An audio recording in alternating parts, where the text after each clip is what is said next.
हमारे चैनल को सब्सक्राइब करें और बेल आइकन दबाएं।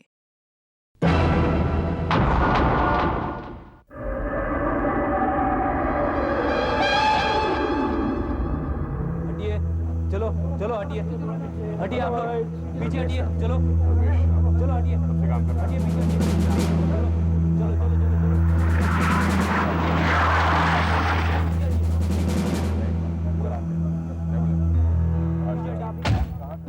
हाँ दे सर, बिल्डर था मिस्टर जयेश।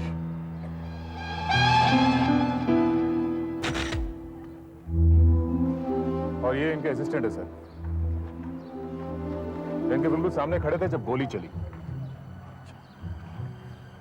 कितने बजे हुआ ये? साहब यही कोई 11:15 बजे की बात है। 11 बजे।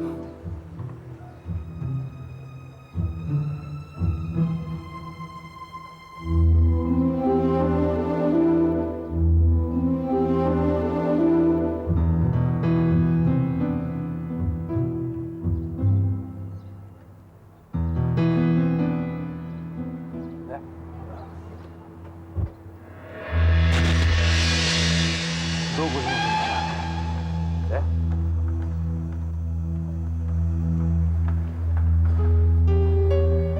नाम क्या है तुम्हारा? कुंदन साहब। अच्छा कुंदन, ये बताओ तुम्हारे साहब खड़े कहाँ थे? साहब वहां पर खड़े थे। वहां पे? जी साहब। अच्छा, इधर आएंगे? हाँ। ठीक जगह बताइए जहाँ आपके साथ खड़े थे। हाँ यही पर खड़े थे साहब। यहाँ पे? हाँ साहब। चेहरा किधर था? चेहरा साहब उधर को था। और आप? मैं साहब यहाँ पर खड़ा था। मैं उनसे बातें कर रहा था कि अचानक गोली की आवाज सुनाई पड़ी। अच्छा, चेहरा इस तरफ था और पीठ इस तरफ, गोलियों के निशान यहाँ। लगता है गोली यहीं कहीं से आई होगी।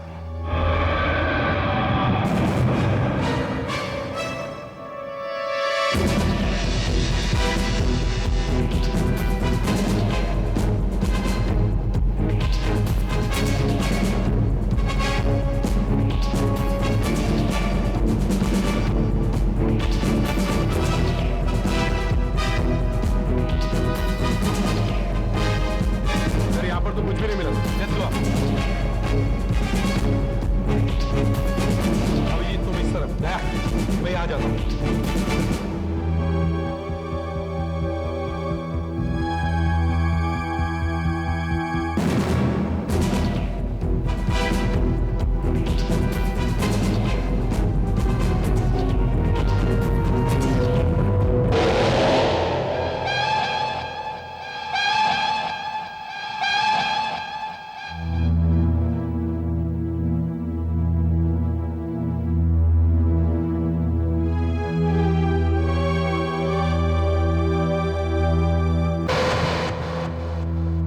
अभिजीत, दया, सुधाकर। Yes sir. लगता है गोलियां यहीं से चली है। यहां से? हाँ यहां से। ये देखो, 2 एम्प्टी शेल्स, ऑटोमेटिक पिस्टल के शेल्स हैं ये। जबरदस्त निशाना है। इतनी दूर से दोनों गोलियां निशाने पे लगी। यस। किसने मार डाला मेरे भाई को? देखिए, हम उसी को ढूंढने की कोशिश कर रहे हैं। आप प्लीज संभालिए अपने आप को, प्लीज।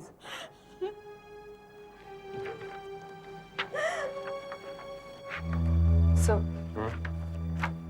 ये तनु है, जयेश की छोटी बहन। दोनों एक साथ इसी घर में रहते थे सब, और दोनों की शादी नहीं हुई है। कोई और रिश्तेदार? जी हाँ सर, एक छोटा भाई है, दादर में रहता है।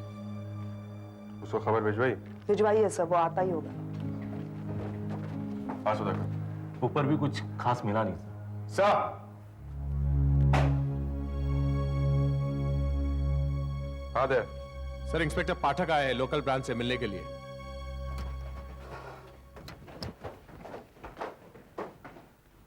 सर, मिस्टर जयेश हमारे पास 40 दिन पहले आए थे सर, ये कंप्लेंट लेकर कि कोई उन्हें बार बार जान से मारने की धमकी दे रहा है।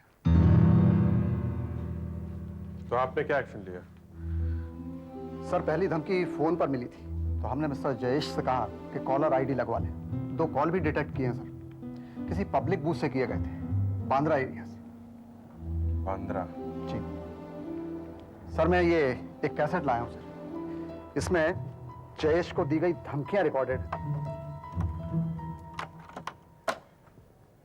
जयेश, तेरा वक्त आ गया है। जितने गलत काम करने थे तूने कर दिए। जितनों की जिंदगी बर्बाद करनी थी कर चुका। तुझे क्या लगता है कि तेरा कोई कुछ नहीं बिगाड़ सकता? हाँ? नहीं, अब तू मरेगा, कुत्ते की मौत मरेगा। तुझे मैं ऐसी जगह ले जाकर मारूंगा। ये कैसेट हम ले जाते हैं। जी सर। सर जयेश को ये 2 चिट्ठियां मिली थी, इनमें भी धमकियां दी गई थी।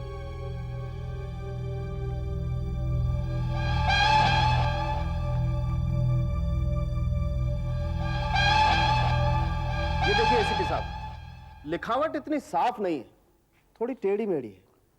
लगता है जैसे लिखने वाले का हाथ कांप रहा है। ये देखिए, ये जयेश, ये देखिए, और ये एक जैसी भी नहीं है, ऊपर की तरफ जा रही है लाइन। लिखने वाला खुद इतनी टेंशन में है कि मुझे लगता है कहीं वो ये सब पहली बार तो नहीं कर रहा। अच्छा। और अब आप ये सुनिए, ये मैसेज मैंने जयेश की आंसरिंग मशीन से रिकॉर्ड किया है। जयेश, तेरा वक्त आ गया है। जितने गलत काम करने थे तूने कर दिए। जितनों की जिंदगी बर्बाद करनी थी कर चुका। तुझे क्या लगता है कि तेरा कोई कुछ नहीं बिगाड़ सकता? हाँ? नहीं, अब तू मरेगा, कुत्ते की मौत मरेगा।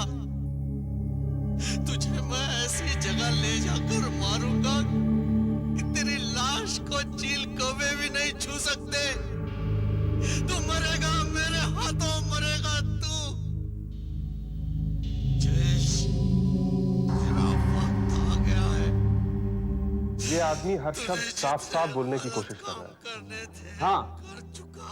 क्योंकि उसे मालूम है कि अगर वो बोलने में जरा सी भी जल्दी करेगा तो शायद किसी को मालूम ही नहीं चलेगा कि वो बोल क्या रहा है।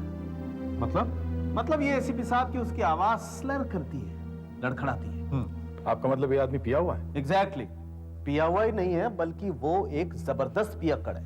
He is an alcoholic. इसीलिए उस धमकी भरे लेटर की लिखावट भी थोड़ी टेढ़ी मेढ़ी थी, जैसे उसे कोई बीमारी हो सकता है उसे कोई बीमारी हो। जी नहीं, ऐसी कोई बात नहीं। शुरू में तो मुझे भी ऐसा ही लगा था, लेकिन बाद में जब मैंने गौर से इस कैसेट को दोबारा सुना तो मुझे लगा ऐसी कोई बात नहीं।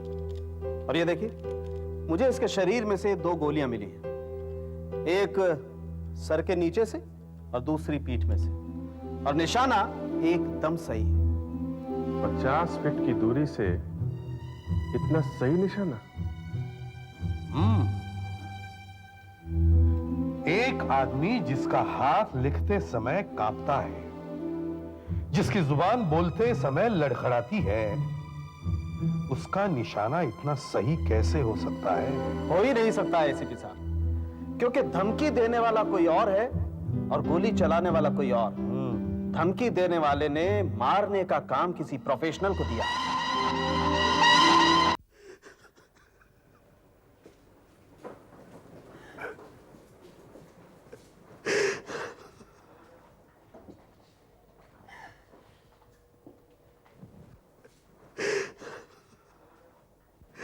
एक्सक्यूज मी ऑफिसर, जयेश की लाश हमें कब मिलेगी? 3 घंटे से हम लोग इंतजार कर रहे हैं। सारा प्रोसीजर वैसे खत्म होने को ही आया है, घर वालों में से किसी को साइन करना पड़ेगा। मैं करूंगा सर। आप बदकिस्मती से मैं जयेश का छोटा भाई हूं। पिछली बार जब हम मिले तो मैंने उसे कहा कि अब हम कभी नहीं मिलेंगे, और अगर मिलेंगे तो मेरी लाश के ऊपर। देखो क्या हो गया। वो खुद अंदर मरा पड़ा है। क्या आपकी अपने भाई के साथ कुछ अनबन थी? मैं उसकी शक्ल से भी नफरत करता हूं। उसकी वजह से मेरे पिताजी की मौत हुई। क्या मतलब? क्या जयेश ने अपने पिताजी को? जी नहीं, लेकिन जयेश की वजह से मेरे पिताजी गुजर गए। मेरे पिताजी बहुत ही नेक और शरीफ बिजनेसमैन थे, और ये जयेश एक नंबर का धोखेबाज। उसके कोर्ट में न जाने कितने केसेस चल रहे हैं। उसी के सदमे से मेरे पिताजी घुट घुट के मर गए। प्लीज देवधर, फिर से मत शुरू करना ये सब। जरा सोचो तो सही, तुम कहां खड़े हो? तनु नहीं, मुझे बोलने दो। आज मुझे बोलने दो। इस बेचारे की क्या हालत कर दी। पिताजी के मौत के बाद हमारा सारा हिस्सा हड़प लिया। अरे मुझे नहीं, कम से कम अपनी बहन को तो देता, लेकिन नहीं, इसकी जिंदगी बर्बाद कर दी, घर में बिठा के रखा। देखो क्या हालत कर दी है इसकी। एमएससी किया इसने, लेकिन बेचारी को काम करने नहीं दिया इस जयेश ने।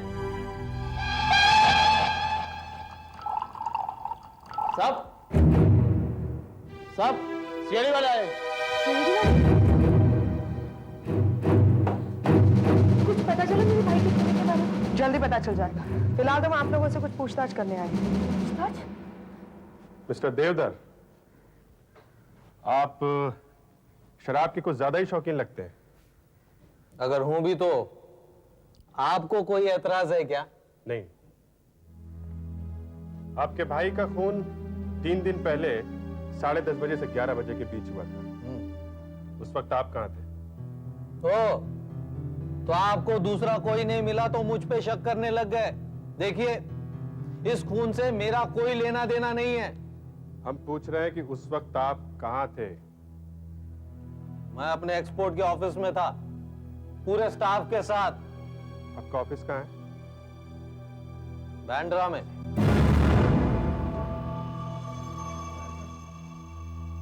देखिए मिस्टर देवधर, हमें पता है कि इस खून के पीछे 2 लोगों का हाथ है। एक वो जिसने धमकी दी, और दूसरा वो पेशेवर खूनी जिसे धमकी देने वाले ने खून करने के पैसे दिए। क्या?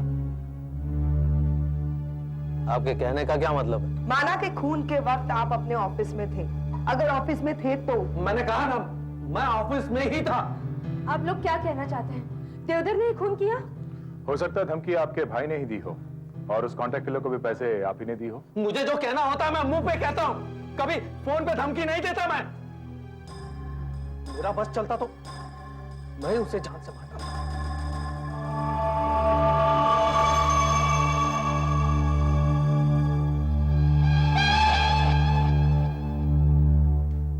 अरे आप लोग यहाँ? मिस्टर मनीष, अच्छा हुआ आप यहाँ आ गए। हमें आपसे भी कुछ पूछताछ करनी है। 10 तारीख की सुबह आप कहाँ थे? वही अपने टूर्स पे था। मैं तृप्ति प्लास्टिक्स में मार्केटिंग संभालता हूँ। मैंने कहा 25 दिन तो टूरिंग करता रहता हूँ। अभी कल लौटा ही था कि पता चला जयेश का खून हुआ है। 10 तारीख को आप कहाँ थे? 9 तारीख को बेंगलोर में था, वहां से मद्रास के लिए फ्लाइट ली थी। 10 तारीख को मद्रास के होटल में था, वहां हमारे डीलर्स की मीटिंग थी। हाँ, होटल क्लैरियन। अच्छा, आप जरा मद्रास के होटल क्लैरियन का फोन नंबर दीजिए, और आपके तमाम डीलर्स के फोन नंबर भी, और पिछले 3 हफ्ते आप कहाँ गए थे ये भी बताइए। अनु जी, आपकी भी आपके भाई के साथ बिल्कुल बनती नहीं थी ना? उन्होंने आपको न शादी न काम कुछ भी नहीं करने दिया। देखिए, आप इस तरह के सवालात। एक्सक्यूज मी, प्लीज आप हमें अपना काम करने दीजिए। हाँ तनु जी। देखिए, मैं आपसे कुछ भी नहीं छुपाना चाहती। ये सच है कि मैं किसी से प्यार करती थी, और भाई ने उसके साथ शादी करने से मना कर दिया था। कौन था वो? विजय नाम था उसका। लेकिन उसका इसके साथ कोई संबंध नहीं है और वो तो अभी दिल्ली में है अपनी बीवी के साथ। ठीक है, आप हमें उसका टेलीफोन नंबर और एड्रेस दीजिए। और आप मिस्टर देवधर, बिना पूछे आप ये शहर छोड़कर नहीं जा सकते। हमें आप पर कुछ जरूरी टेस्ट करने हैं। सर, पिछला पूरा महीना मनीष तो शहर के बाहर ही था, इसीलिए उस पर शक करना तो... पहले हमें ये चेक करना होगा कि मनीष जो कुछ कह रहा है वो सही है या नहीं। दूसरा, ये देवधर और तनु, ये भी मुझे ठीक नहीं लगते। तनु? मगर फोन पर धमकी तो कोई आदमी दे रहा था सर, फिर तनु कैसे? वो किसी आदमी से करवा सकती है, उसका बॉयफ्रेंड दिल्ली वाला। सर, ये देखिए क्या हो रहा है यहाँ पर।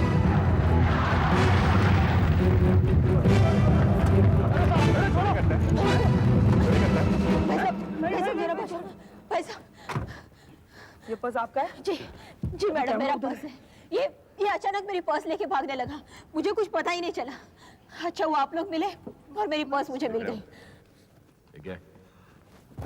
साहब ये जब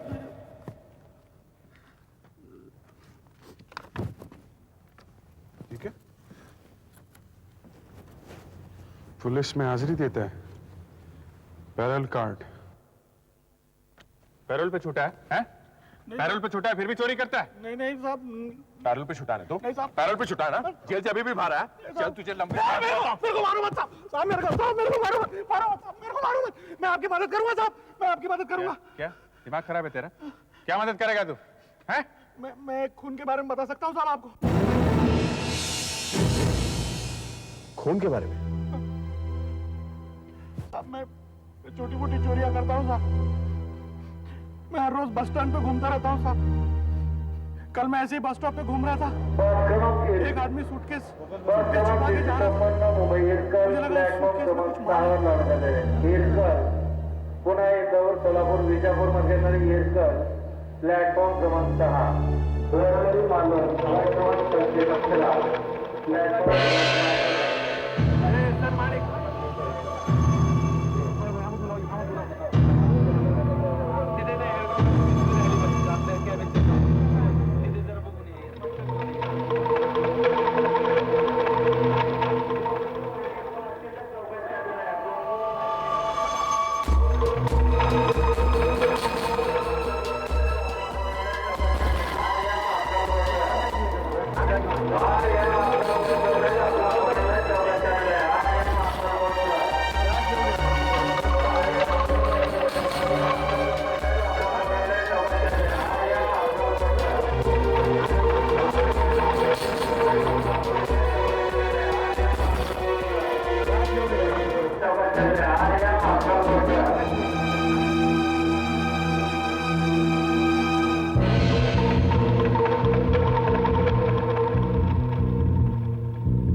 आइए साहब, आइए, ये देखिए, इधर ही मैंने रखा है वो सूटकेस।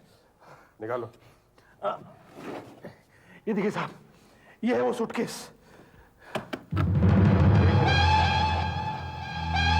तुमने इसके अंदर की चीजों को तो हाथ नहीं लगाया?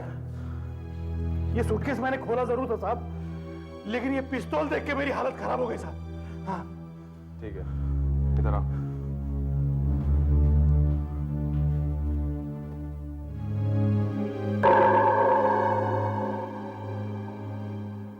ऑटोमेटिक पिस्टल है।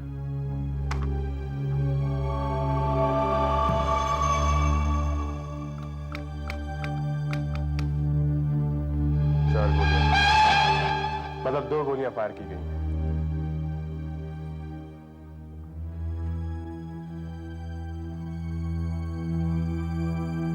Gold tip cigarette.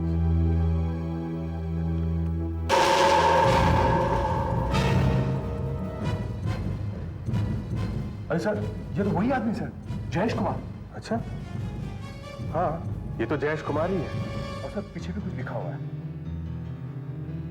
Jayesh Kumar, Roseberry heights, very important, 10 और 11 बजे के बीच दिन में नीली कार में आएगा। वहां नीली कार तो थी सर, और खून भी 10 और 11 के बीच हुआ है। ये तस्वीर भी जयेश कुमार की है। मुझे लगता है सर, जयेश कुमार का खून इसी पिस्तौल से हुआ है। इसका मतलब जो सूटकेस मंगू ने बस स्टैंड से चुराया है, ये उसी आदमी का सूटकेस है जिसने जयेश कुमार का खून किया है।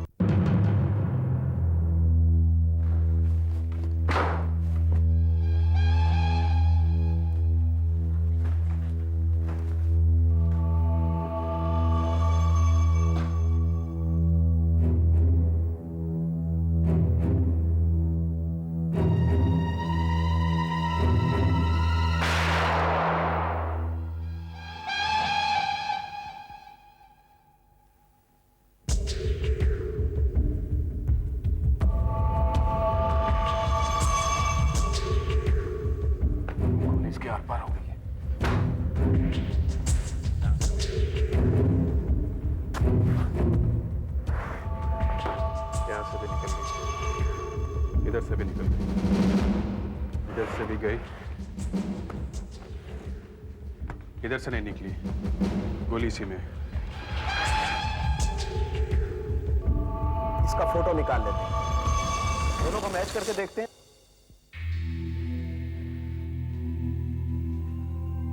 ये देखो, एकदम परफेक्ट मैच है। इसका मतलब जयेश की बॉडी से जो गोली निकली थी वो इसी गन से फायर की गई है। तो ये सूटकेस उस खूनी का है। उस पॉकेट मार मंगू ने खूनी का चेहरा ठीक से देखा भी नहीं था, इसलिए आइडेंटिफिकेट भी नहीं बनवा सकते। सर हमारे पास डीएनए प्रोफाइल है, ब्लड ग्रुप है, फिंगरप्रिंट्स है, लेकिन फिर भी पता ही नहीं चल रहा कि खूनी कौन है। और जिसने ये खून करवाया है उसकी आवाज की रिकॉर्डिंग भी है, हैंडराइटिंग भी है, लेकिन उसका भी पता नहीं चल रहा है। एक काम करते हैं, जितने लोगों ने जयेश की बिल्डिंग में फ्लैट्स खरीदे थे उन सबको ब्यूरो बुलवाते हैं, उन्हीं में से कोई होना चाहिए। उनकी आवाज रिकॉर्ड करते हैं, फिंगरप्रिंट्स लेते हैं और हैंडराइटिंग भी चेक करते हैं।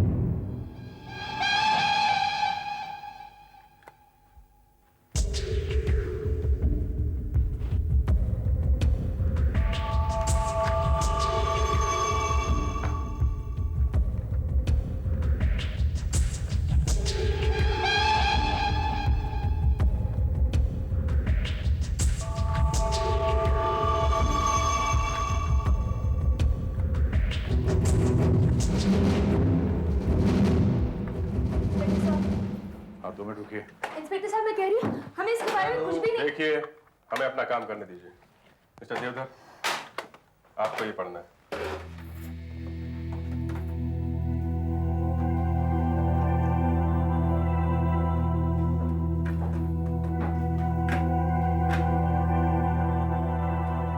हाँ, शुरू हो जाओ।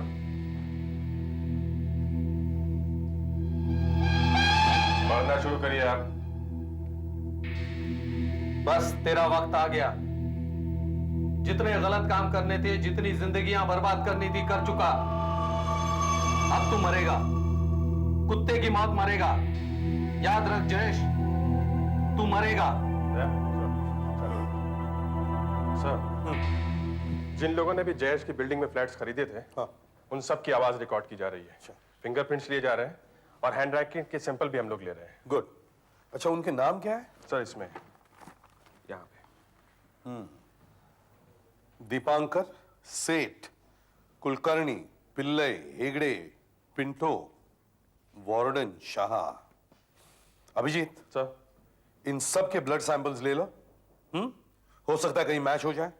और डॉक्टर सालुंखे को फोन करके कहो इन सब की रिपोर्ट्स हमें जल्दी से जल्दी चाहिए। सर, तब तक दया और मैं मंगू को लेके बस स्टैंड चले जाते हैं, देखते हैं कि 12 तारीख को वहां आखिर हुआ क्या था।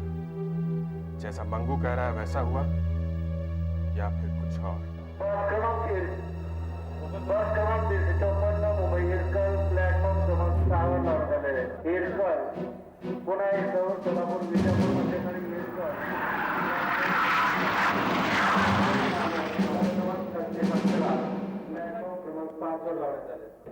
सर माणिक सर यामध्ये बोलाव तिथे त्या हेडगावकरची पिशवी राहिली बघ आपल्या कॅबिनच्या समोर, तिथे जरा बघून ये, पटकन घेऊन ये इथं। हाँ शाह, सर मंगू कह रहा है कि उस दिन वो इसी जगह खड़ा था। हाँ साहब, मैं वहां से देख रहा था, वो आदमी यहाँ खड़ा था, फोन कर रहा था, उसका मुंह उस तरफ था। मैंने उसको वहां से देखा, उसका बैग यहीं पर था और मैंने यहीं से वो बैग को। टाइम क्या हुआ था? 1 बज रहा होगा। 12 तारीख को 1 बजे के करीब यहाँ से एक सूटकेस चोरी हुआ था। उस वक्त आप ही ड्यूटी पे थे? 12 तारीख को क्या साहब, हमेशा ड्यूटी पर मैं ही रहता हूँ यहाँ पर। अच्छा, आपसे किसी ने शिकायत की कि यहाँ से कुछ चोरी वोरी हुआ था उस दिन? नहीं साहब, ऐसी तो कोई शिकायत नहीं हुई। सर ये उस दिन टिकट काउंटर पर बैठे थे। आपको कोई आदमी ऐसा नजर आया हो जो बहुत घबराया हो या परेशान था? कोई क्या, उस दिन तो सभी लोग परेशान थे साहब। वो क्या है ना, उस दिन सभी बसें देरी से आ रही थी और देरी से जा रही थी, सब परेशान थे सब।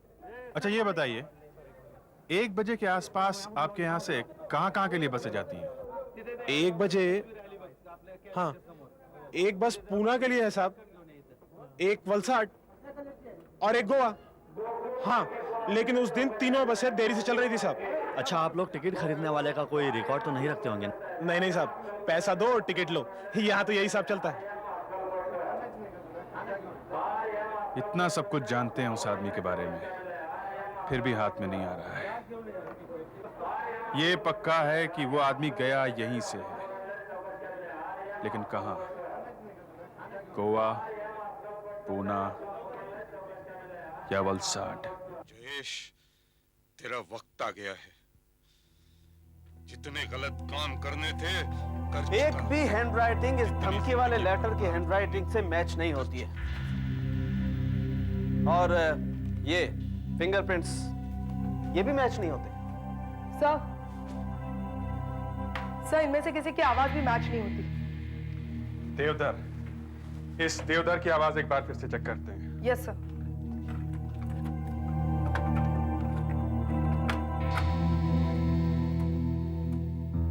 बस तेरा वक्त आ गया। जितने गलत काम करने थे, जितनी जिंदगियां बर्बाद करनी थी, कर चुका। तू मरेगा, कुत्ते की मौत मरेगा। तुझे क्या लगता है कि तेरा कोई कुछ नहीं बिगाड़ सकता? मैं तुझे ऐसी जगह ले जाकर मारूंगा जहां तेरी लाश ये दोनों आवाजें तो एकदम अलग हैं। इसका मतलब है इनमें से कोई नहीं है, ना मनीष, ना देवधर, ना इन्वेस्टर्स, जबकि इन्हीं में से कोई एक होना चाहिए। इन्वेस्टर्स की लिस्ट चेक करते हैं।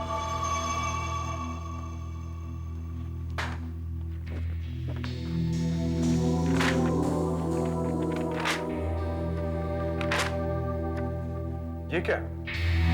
कांति वर्दे के नाम की है और ये फिंगरप्रिंट्स जितेंद्र वर्दे के नाम का। ऐसा क्यों? सर कांति वर्दे विले पार्ले के जेटी हॉस्पिटल में एडमिट है, कोई सर्जरी है उनकी, इसलिए उनका बेटा जितेंद्र वर्दे आया था। कांति को लीवर सिरोसिस है। ये बीमारी उसे होती है जो शराब बहुत ज्यादा पीता है। सुनो, रूम नंबर 12 किधर है? साहब वो उस तरफ है।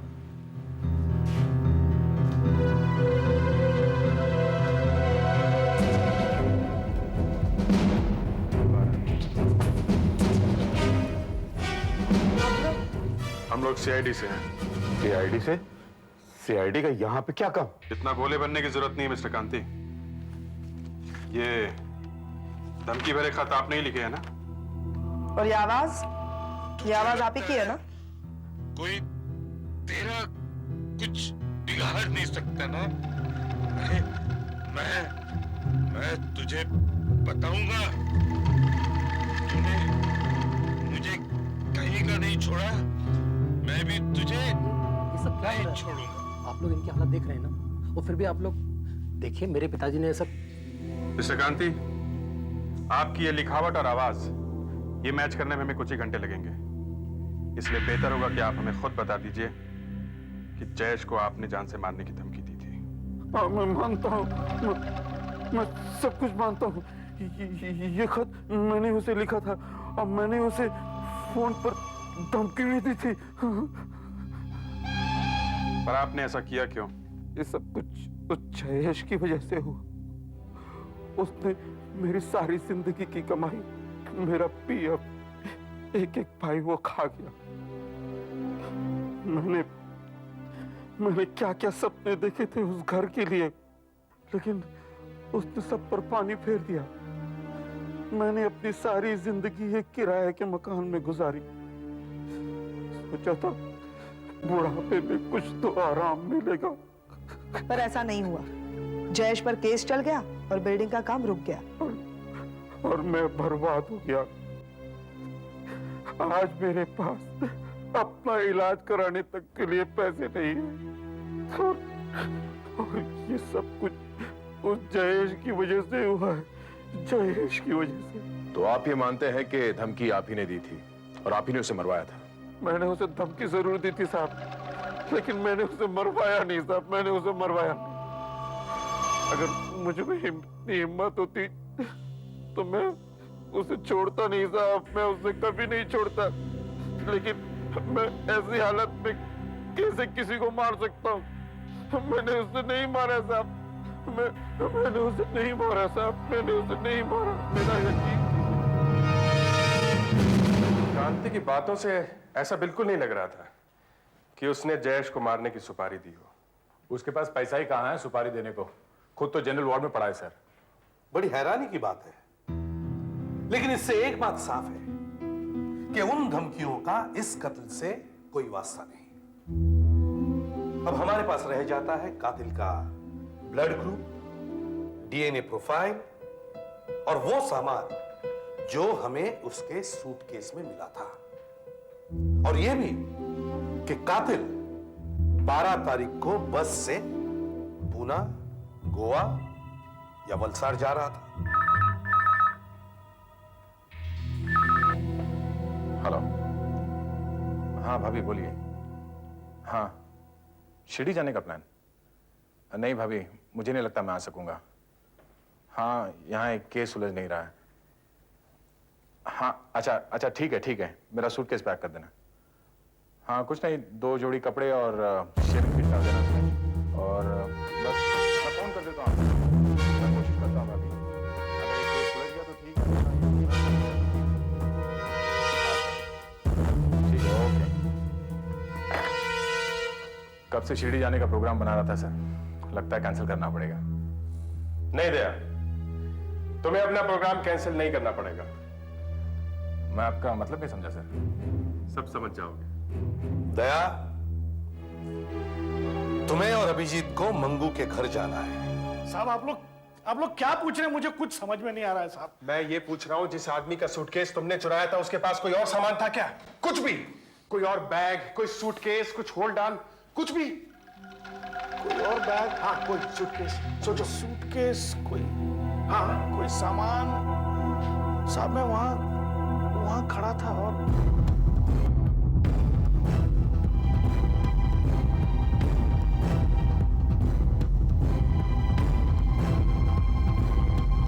नहीं साहब,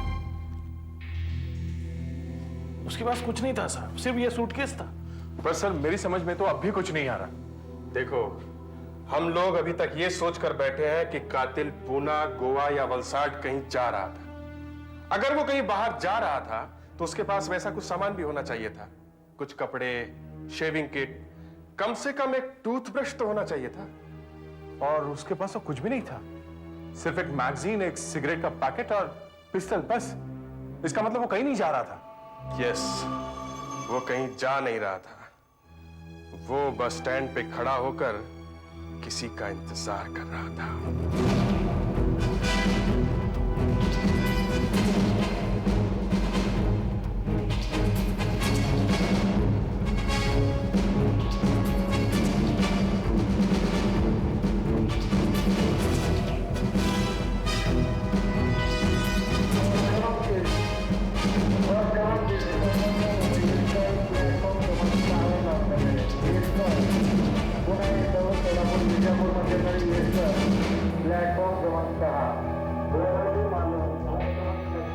अरे सुनना जरा, देखो 12 तारीख को 1:30 बजे के करीब यहाँ कौन कौन सी बसें आई थी? 12 तारीख को 1 मिनट साहब। हाँ, ये साहब, ये पूना और कोयम्बटूर की गाड़ियां तो आई थी ठीक 11:30 बजे। और हाँ साहब, ये गोवा वाली गाड़ी जो 12 बजे आती है ना, ट्रैफिक जाम था। ये आई थी 1:30 बजे। हाँ, कितने बजे होटल छोड़ा? अच्छा, और कहाँ गए थे? बुकिंग आपने की थी? Okay okay, thank you.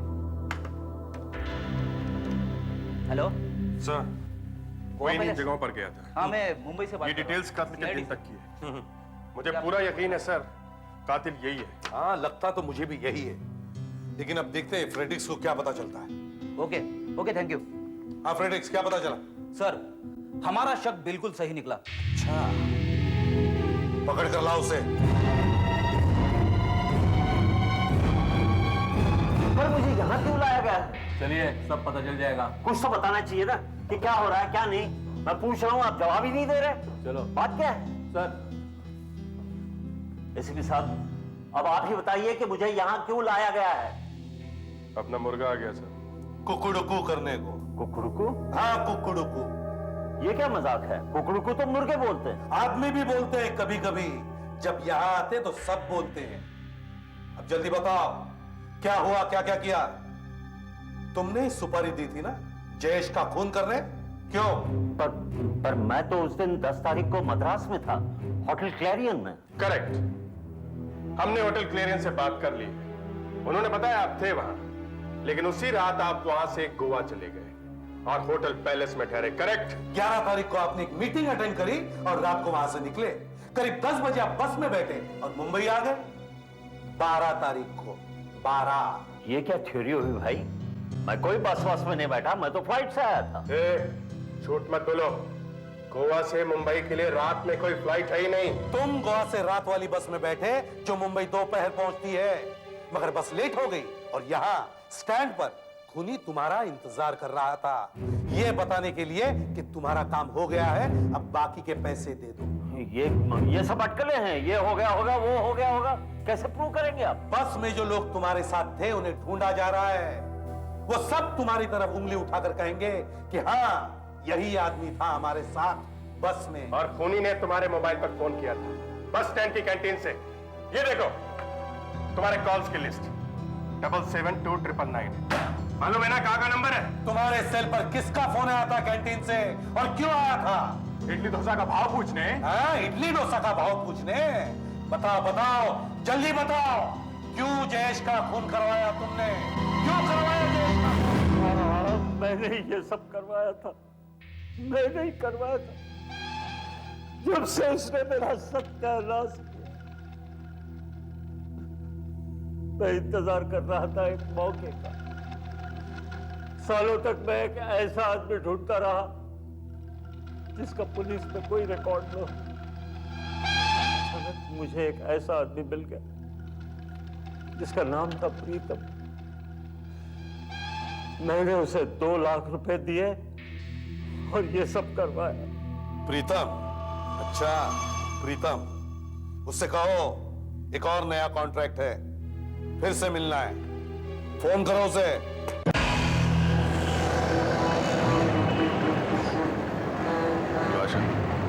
वो आदमी किसी भी वक्त आ सकता है, अलर्ट रहो। और इस मनीष पे भी नजर रखो, कहीं यहाँ से निकल ना जाए। Yes sir, we all are alert. लेकिन अभी तक कोई आदमी ऐसा दिखाई नहीं दिया। जी हाँ सर, दया बस स्टॉप के पास ही खड़ा है।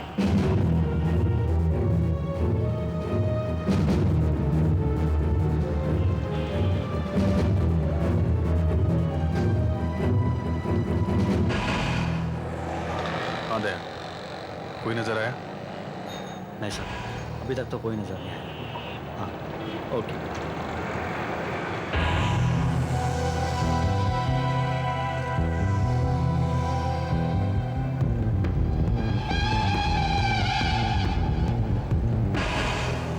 सर, एक ब्लू जैकेट वाला आदमी उसकी तरफ आगे बढ़ रहा है सर।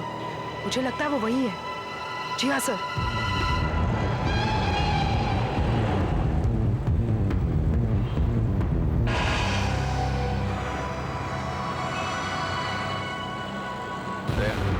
वो ब्लू जैकेट वाला आदमी मनीष की तरफ बढ़ रहा है। ये वही आदमी होना चाहिए। सुधाकर को इशारा करो, गाड़ी लेकर आ गया है।